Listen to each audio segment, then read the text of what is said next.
Baik, selamat berjumpa kembali para peserta JMDSS yang berbahagia, sehat, salam sejahtera buat kita semua. Assalamualaikum warahmatullahi wabarakatuh. Pada kesempatan kali ini kita akan membahas terkait dengan materi JMDSS, di mana perlengkapan dari JMDSS ini penting kiranya untuk dapat kita pahami bersama, dapat kita kuasai terkait dengan bagaimana cara penggunaannya, goals daripada JMDSS itu sendiri yang bisa kita gunakan dalam mentransmit berita distress, urgency, safety, or security dengan baik sesuai dengan regulasi dan konvensi internasional yang berlaku. Adapun untuk dasar peraturan dan konvensi internasional terkait dengan GMDSS ini sendiri, merefer kepada ketentuan Safety of Life at Sea 1974, Amendment 1988/1992, and as per STCW 1978, Amendment 1995, and radio regulation as per International Telecommunication Union and International Telecommunication Companies yang berlaku untuk kita sebagai navigator untuk bisa melakukan komunikasi maritim secara baik, ya, dan efektif. Karena penggunaan GMDSS ini mengacu kepada perkembangan teknologi yang signifikan di dalam melakukan komunikasi dalam kapal dalam keadaan emergensi, dalam keadaan urgency, safety or security case. Dengan kecanggihan teknologi yang ada, dan terstate terkait dengan regulasi radio communication pada Safety of Life at Sea 1974 Amendment 1988 Chapter 4 terkait dengan radio communication yang sebelumnya terkait dengan radio telegrafi and radio teleponi, dan juga ketentuan terkait dengan penggunaan daripada navigation telex dan portable VCHAP, di mana GMDSS sendiri dia banyak memperkenalkan kelebihan-kelebihan dalam kita berkomunikasi dengan baik. Adapun untuk kelebihan dari GMDSS itu sendiri, sini panggilan mara bahayanya bisa kita lakukan dengan baik, secara cepat dan lebih mudah, sehingga operasional dari SAR ini bisa kita lakukan secara efektif. Dan adanya pencegahan kesalahan pancaran mara bahaya itu sendiri, sehingga panggilan mara bahaya yang kita transmit melalui perlengkapan GMDSS ini bisa langsung ditransmit ke RCC. RCC stand for Rescue Coordination Center. Dan peralatan di kapal sesuai dengan wilayah di mana kapal itu berada. Sehingga kita dapat memahami terkait dengan 9 fungsi daripada GMDSS ini, di mana setiap kapal di sini harus mampu untuk dapat mentransmit berita distress, mentransmit berita mara bahaya dengan menggunakan at least 2 means, dengan menggunakan 2 alat yang berbeda dalam waktu yang bersamaan. Kemudian setiap kapal di sini harus mampu untuk mentransmit dan mereceive message, distress message from ship to shore. Ya. Panggilan mara bahaya dari stasiun radio pantai, kemudian mentransmit dan mereceive komunikasi SAR yang ada, mentransmit dan mereceive komunikasi di tempat musibah, mentransmit dan mereceive tanda penentuan posisi, dan menerima berita keselamatan maritim serta dapat mengirim dan menerima komunikasi umum dari jaringan komunikasi di darat, dan mengirim serta menerima komunikasi from bridge to bridge, dari kapal ke kapal.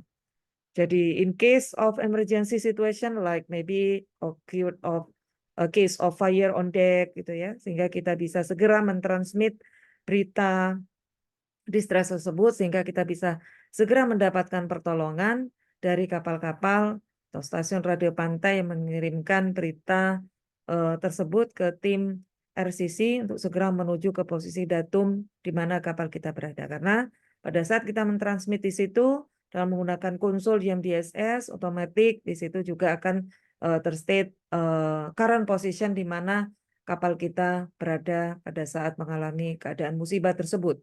Sehingga dengan cepat dan efektif kita bisa menerima atau mendapatkan bantuan segera dari pihak RCC dan kapal-kapal lain yang ada di sekitar kapal kita. Kemudian dalam kita berkomunikasi, on-scene communication, kita bisa menggunakan short-range VCHAP and MF distress and safety bands and related to the ship in distress or rescue or of survivor itself. Ya. Pada prinsipnya GMDSS sendiri di sini harus bisa mentransmit berita dengan baik from ship to shore, distress alerts. Ya, dengan menggunakan dua perlengkapan yang berbeda. Dengan memberikan informasi terkait dengan ship's identification. Memberikan informasi terkait dengan data-data kapalnya. Ship's name, ship's call sign, ship position, current position saat itu. Ya. Dan time kapan kapal tersebut mengalami keadaan distress. Ya, itu juga harus bisa ditransmit dengan baik dari kapal ke pihak darat ataupun ke pihak kapal-kapal lain yang ada di sekitar kapal kita. Sehingga dengan segera serta bala bantuan yang kita inginkan di situ akan bisa kita dapatkan dalam waktu yang sangat singkat ya. Karena itu sangat penting kiranya, that's why sangat penting kiranya kita sebagai navigator untuk dapat memahami terkait dengan bagaimana kita bisa mempersiapkan komunikasi dengan baik dalam keadaan emergensi tersebut. Ya, sesuai dengan standarisasi pengiriman berita yang ada. Seperti misalkan kita akan mentransmit berita distress.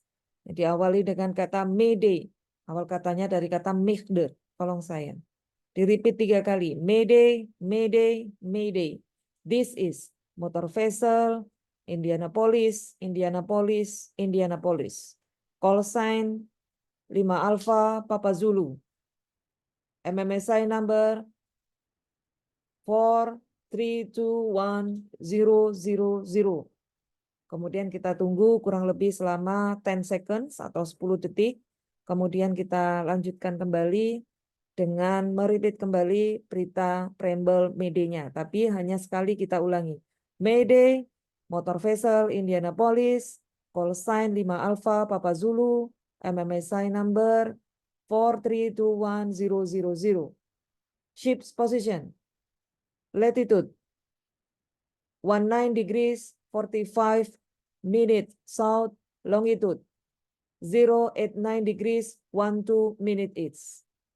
Time 2120 UTC. Ship in sinking. Request immediately assistance. Crew on board 16 persons. Sea swells. Master of motor vessel Indianapolis. Call sign 5 Alpha Papa Zulu. MMSI number 425880210. Over. Baru setelah itu akan ada notis dari pihak land station atau pihak RCC atau pihak opponent vessel yang menerima berita emergensi tersebut. Mereka akan mereply. Mayday, motor vessel Indianapolis, call sign 5 Alpha Papa Zulu. This is Jakarta Radio, Jakarta Radio, Jakarta Radio. Receive Mayday. Please standing by.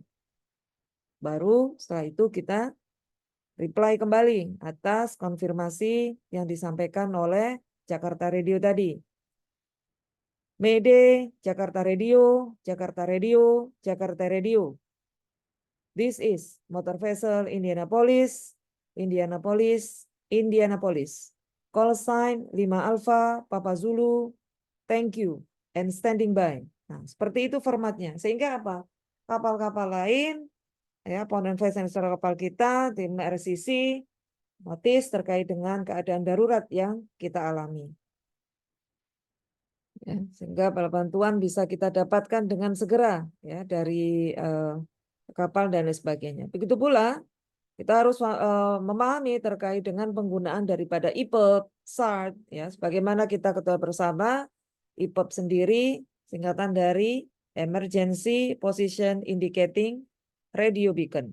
Ya, alat ini merupakan salah satu dari perlengkapan life saving appliances, ya, yang mana dia berfungsi untuk alerting, untuk dapat mengirimkan sinyal mara bahaya dari kapal ke kapal lain yang menerima sinyal kita, ya. Adapun frekuensi daripada EPOP di sini pada saat kita menggunakannya adalah 1,6 GHz, ya. Dan di dalam EPOP sendiri di situ terdapat baterai di mana durasi daripada baterai EPOP itu sendiri dalam keadaan standby dia bisa bertahan selama kurang lebih 48 hours.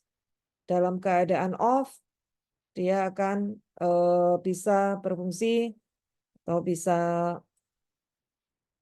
ya standby kurang lebih selama 3 tahun. Itu harus kita cek secara berkala, di maintain. Kalau sudah mendekati anniversary date, due date-nya, segera kita replace baterai yang baru, ya.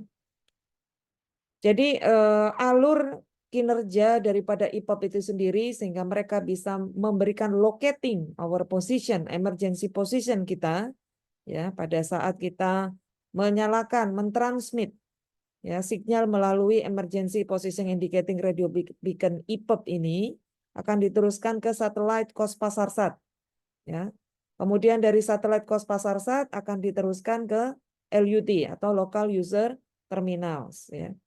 Baru dari local user terminal akan di-forward ke tim MCC atau Mission Control Center dan ke jaringan nasional ataupun internasional dan akan di-forward langsung ke tim RCC. Apa itu RCC? Rescue Coordination Center dan ke seluruh stasiun radio pantai yang terdekat dengan posisi kapal kita. Dan di kapal EPOP ini harus ada at least 1 unit, ya. Dan di dalamnya juga ada HRU system. Apa itu HRU system? Hydrostatic Release Unit, ya. Hydrostatic Release Unit ini bisa berfungsi untuk bisa memfloating up, ya. Jadi kalau misalkan kita tidak sempat untuk grab it fast to the EPOP on our survival craft, don't worry. Ya, apabila kapal tersebut sinking, dia bisa float free dengan kedalaman kurang lebih 4 until 5 meters, dia bisa float free secara otomatis akan memancarkan berita mara bahaya atau berita ke satelit Cospasarsat, bukan mara bahaya, memberikan locating, ya, memberikan sinyal melalui Cospasarsat. That's why EPOP ini diletakkan di sisi luar di wing bridge, ya, biasanya, ya, di wing bridge kapal supaya kalau misalkan dia HRU-nya bekerja dan kapal tersebut sinking dan dia bisa auto release, float free dan release ke Cospasarsat, ya. Dengan cara kita harus melakukan pengetesan dengan press the switch on, ya, yang ada di dalam EPOP itu sendiri. Kemudian di situ ada lampu. Wait until light flashes kurang lebih 3 kali, pip, pip, pip, ya. Baru setelah itu kita switch off, ya. Yang artinya kalau misalnya kita melakukan pengetesan dan indikator lampunya itu menyala, pip, clicking selama 3 kali, EPOP tersebut bisa berfungsi dengan baik. Nah, ini adalah terkait dengan EPOP, ya. So, as you know, GMDSS ini bisa memberikan immediate distress alert dengan cepat, tepat, dan rapid safety message, efisien, melakukan komunikasi yang dilakukan di sini bisa berlangsung secara efisien selama proses pencarian dan pertolongan tersebut berlangsung. Nah, di dalam coverage area GMDSS sendiri terdapat 4 sea area, di mana sea area E1 ini at least dia harus available very high frequency and digital selective call. Sea area E2 ya at least dia harus memiliki medium frequency and digital selective call. Sea area E3 at least di situ dia harus memiliki Inmarsat C or Inmarsat A. In sea area E4 dia harus memiliki high frequency plus TSG and telex. Kemudian untuk persyaratan peralatannya, ada duplikasi peralatan yang kita lakukan dengan memaintain perlengkapan GMDSS itu di atas kapal dan sometimes kita juga bisa maintain di darat kalau misalnya ada beberapa part di dalam konsol GMDSS itu yang harus di-replace dengan new one. Ini adalah area coverage, ya, GMDSS di area E1 di sini jangkauannya kurang lebih 20 sampai dengan 30 nautical miles. Ya, dalam jangkauan VCEP stasiun radio pantai dilengkapi dengan digital selective call dan harus kita jaga secara terus-menerus. Kemudian sea area itu yang masuk ke dalam coverage medium frekuensi stasiun radio pantai yang dilengkapi dengan digital selective call dan dijaga terus-menerus dengan jarak kurang lebih 100 mil dan outside of the sea area A1, di luar dari area A1. Kemudian sea area E3 yang meliputi area komunikasi maritim geostationer Inmarsat outside of the sea area A1 and A2. Dia ada di lintang 70 derajat utara dan 70 derajat selatan. NC area E4 masuk ke dalam daerah perairan di luar area A1, A2, and A3 ya. Dan ini adalah subsistem yang ada di dalam GMDSS sendiri, di mana di situ terdapat digital selective call, DSC, IPER, Emergency Position Indicating Radio Beacon, Search and Rescue Radar Transponders, ada SART di situ, di mana dia bisa connect dengan apa? Dengan radar. Radar is stand for Radio Detection and Ringing, X-band type, dengan frekuensi 9 GHz yang bisa mengaccept sinyal daripada SAT itu sendiri, ya. Dimana fungsi daripada SAT di sini adalah untuk for locating signal, ya, menentukan lokasi mara bahaya. Dan frekuensi yang digunakan untuk SAT di sini adalah 9 GHz. Dan di dalam SAT di sini juga terdapat baterai, ya, sebagaimana IPAP tadi juga sama, ya. Dalam keadaan standby on, dia bisa bertahan kurang lebih 96 jam. Standby off, dia bisa bertahan kurang lebih 5 tahun. Ya. Dan kita bisa menemukan atau mengambil SAT ini, kita meletakkan SAT ini di bridge bagian dalam di sisi kiri dan di sisi kanan dekat pintu situ, ya. Ya, di situ harus terdapat SAT. At least SAT ini harus available di atas kapal dengan bobot kurang dari 500 ton. Harus ada satu pieces, lebih dari 500 ton. At least dia harus ada 2 unit. Kita juga harus bisa melakukan pengetesan daripada SAT itu sendiri. Pertama, kita rilis unit dari bracketnya, kemudian switch on, push the black button and SAT will be in standby mode. Ya. Pada saat unit tersebut terinterogasi dengan radar, SAT akan lampunya akan nyala dan kemudian beep berbunyi di situ, yang artinya dia dapat berfungsi dengan baik dan interrogated dengan radar kapal kita, ya. Itu adalah terkait dengan SAT. Kemudian Navtex ini juga harus available di atas kapal kita, ya. Jadi penting kiranya kita sebagai navigator harus memahami terkait dengan fungsi daripada dan cara penggunaan daripada Navtex itu sendiri. Di mana fungsi daripada navigation telex di sini adalah untuk dapat menerima berita navigasi dan meteorologi yang bisa dipancarkan oleh stasiun radio pantai terdekat berdasarkan sea area di mana kapal kita berada, based on refer kepada safe of navigation, ya, keselamatan pelayaran. Di Indonesia sendiri masuk ke dalam Navarea 11, ya, Navarea 11, dan di Indonesia sendiri ada beberapa kota yang bisa memancarkan berita navigasi, berita meteorologi, ya, yang dipancarkan di beberapa wilayah daerah, ya. Untuk kode A dia ada di Jayapura yang akan mentransmit berita navigational warning, ya. Kemudian kode B dia berada di stasiunnya ada di Ambon yang akan memberikan informasi terkait dengan meteorological warning.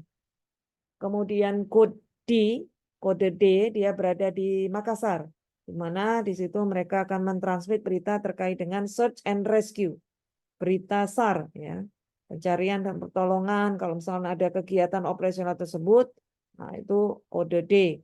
Nah, dia stasiunnya ada di Makassar, mereka ranah mereka yang akan mentransmit berita tersebut, gitu, ya. Kemudian kode E itu ada di Jakarta, di mana mereka akan memberikan informasi terkait dengan meteorological forecast, ramalan cuaca kira-kira ke depan beberapa jam ke depan nanti akan terjadi hurricane or something, ya, low depression areas or something. Mereka akan memberikan informasi secara berkala. Ada beberapa berita kode yang di dalam Navtex yang tidak bisa kita deny, yaitu adalah kode ABDL. L ini adalah memancarkan berita navigational warning additional to A, ya, tambahan dari kode A yang dipancarkan di Kota Jayapura tadi ya. Jarak jangkau daripada navigation telex ini adalah kurang lebih 400 nautical miles ya. Dan frekuensi yang digunakan adalah sebesar 490 kHz ya. Untuk lokal Navtex frekuensis ya. Jadi untuk Navtex ini dia ada frekuensi lokal dan internasional. Untuk frekuensi lokal dia frekuensinya adalah sebesar 490 kHz. Kemudian untuk frekuensi internasional Navtex ini frekuensinya adalah 518 kHz. Nah, ini adalah sub pokok yang ada di dalam GMDSS dan termasuk dalamnya juga harus available portable VCHAP yang bisa kita bawa ke dalam survival craft kita pada saat dalam keadaan emergensi. Karena itu portable VCHAP untuk keadaan emergensi ini dia harus kita pastikan full charge karena anytime kita nggak akan tahu kapan musibah itu menimpa sebuah kapal dan lain sebagainya. That's why kita harus preparation, ya, harus mempersiapkan segala sesuatunya. Salah satunya adalah make sure alat LSA-nya available and all of the crew must be familiarized how to use it. Tahu job desk-nya apa di dalam sijil, abandon ship, dalam sijil lifeboat, ya dia harus berada di skoci nomor berapa, ya apa harus dia bawa dan lain sebagainya. Itu harus difamiliarisasikan kepada seluruh awak kapal pada saat waktu tertentu sesuai dengan schedule matrix yang telah ditetapkan oleh Nakoda.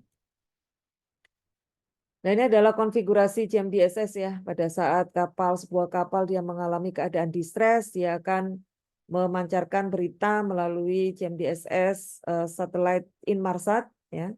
Kemudian akan direlay ke local user terminal dan tim MRCC serta RCC untuk segera memberikan pertolongan kepada kapal kita. Begitu pula apabila kita menyalakan IPOP atau IPOP tersebut sinking dan dia float free, dia akan memberikan pancaran berita melalui Kospasarsat yang akan diteruskan ke local user terminal, MRCC, RCC, dan juga kapal-kapal lain yang ada di kapal kita pun, mereka akan notice terkait dengan berita tersebut ya. SART juga demikian ya, dia akan memancarkan berita memancarkan sinyal yang akan diterima oleh rescue ship atau kapal-kapal lain opponent vessel kapal kita yang tentu saja di kapal tersebut terdapat radar dengan frekuensi 9 GHz X-band type with the wavelength of 3 cm. Ini adalah in use of VCHAP channels yang kita gunakan. Ada channel 16 pada frekuensi 156.8 MHz yang digunakan untuk keadaan darurat dalam keadaan urgency, ya, dalam keadaan safety or security. Nah, ini bisa kita lakukan safety communication-nya untuk calling, berkomunikasi dengan pihak-pihak lain, kapal lain, kapal kita, lokal user terminal, tim RCC, dan lain sebagainya ya. Kemudian berita yang ditransmit di sini, message that may have an impact on the ship safety. Example, contohnya adalah pada saat kita request pilot, task services, kemudian untuk permintaan peta kertas, cat replacement, repairing terhadap alat navigasi elektronik ataupun repairing terhadap perlengkapan yang ada di atas kapal kita dan lain sebagainya. GMDSS sendiri juga mengencourage terkait dengan komunikasi rutin yang kita lakukan antar kapal dan stasiun radar pantai terdekat. Pada saat kita mentransmit distress alert dari kapal ke kapal, ya, pada saat distress alert tersebut tertransmit melalui VHF, MF ataupun HF, ya, kapal in vicinity seperti coast station yang menerima sinyal tersebut akan ternotis ya, akan teralert gitu ya. Kemudian untuk digital selective call DSC ini digunakan untuk all station distress alert dalam jangkauan VCHAP, MF dan juga HF bands ya.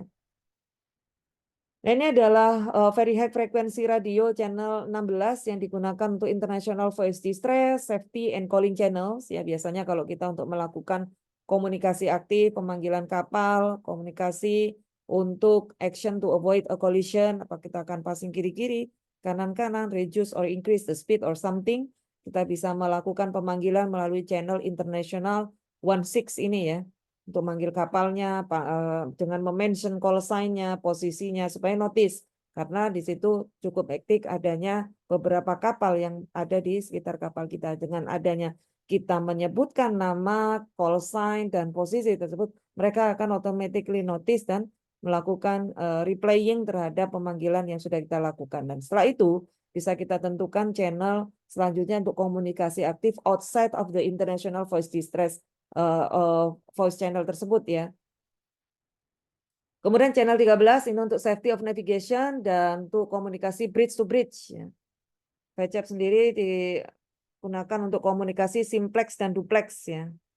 Kita bisa mentransmit berita tersebut dengan menekan tombol PTT, push to talk. Push if we want to transmit the message, release to receive the message. Ya, itu penting ya. Kita untuk familiar terhadap penggunaan tersebut ya, kadang sepele tapi ini sangat krusial ya. Jadi kalau orang nggak paham ditekan terus ya, padahal itu untuk mentransmit message ya. Dengan adanya dia melakukan pushing the button, dia tidak bisa menerima sinyal atau berita yang ditransmit oleh other side atau oleh pihak lainnya gitu ya.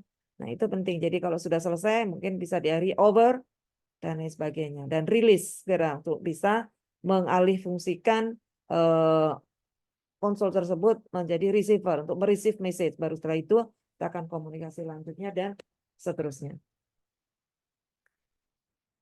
Adapun untuk distress alert melalui VCAP DSC, content of transmission yang kita transmit di sini dengan memberikan informasi ships identification, MMSI number, kemudian nature of the distress, ship last known position, the time, posisinya di mana lintang bujur, the time, the position was valid, kita lakukan. Ya. Itu pula untuk MFHF radio pada frekuensi 2182 kHz ya. Specific frequency are designed in the 1 medium frequency band and 5 high frequency band for distress traffic by radio telephony and also by telex. And in the MF band, the frequency for voice communication bisa kita lakukan pada frekuensi 2182 kHz.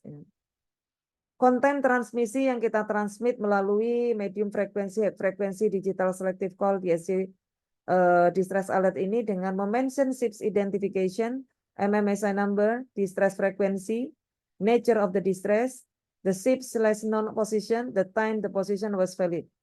Ya. GMDSS equips ships with the MFHF DSC dan harus standby.